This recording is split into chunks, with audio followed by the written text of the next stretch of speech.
नमस्कार बंधुरा आज के আমরা ঘনত্ব সম্বন্ধে বা ডেনসিটি সম্বন্ধে একটি প্র্যাকটিক্যাল ধারণা নেব যে কার বেশি ঘনত্ব আছে কার কম আছে। তার জন্য কি করছি, এখানে আমি এই যে জল আছে জল সামান্য এখানে ঢেলে দেব। তার প্রভাবটা দেখতে পেলাম মোটামুটি কী রকম আছে। এটা সরষে তেল ঢেলে দিচ্ছি।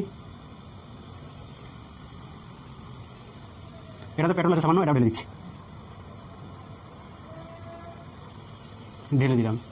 কিন্তু এখান থেকে তোমরা কি বুঝতে পারলে যে কার ঘনত্বটা বেশি আছে কার কম আছে?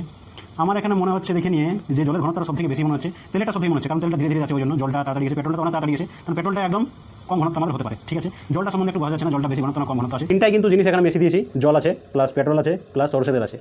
তো এখানে তোমরা একটা জিনিস দেখো, এই যে এখানে জিনিসটা আছে বিষয়টা, জলটা সবথেকে ঘনত্ব এর বেশি আছে ওই জন্য জলটা এখানে সবথেকে নিচে আছে। তো তার থেকে তুলনায় ঘনত্ব একটু কম আছে ওই জন্য যে সরষে তেলটা আছে আমাদের মাঝখানে আছে, আর পেট্রোলের যে ঘনত্বটা সেটা সব থেকে কম ওই জন্য সেটা সব থেকে উপরে আছে। তাহলে এখান থেকে তোমরা দেখতে পাচ্ছ একদম দারুণ সুন্দর দেখাচ্ছে, ঘনত্ব সব থেকে বেশি জলের হচ্ছে, তারপর ঘনত্ব একটু কম হচ্ছে সেটা হচ্ছে তেলের, আর একদম কম ঘনত্ব সেটা হচ্ছে আমাদের পেট্রোলের। তাহলে জিনিসটা তোমরা এখানে বুঝতে পারলে। ধন্যবাদ।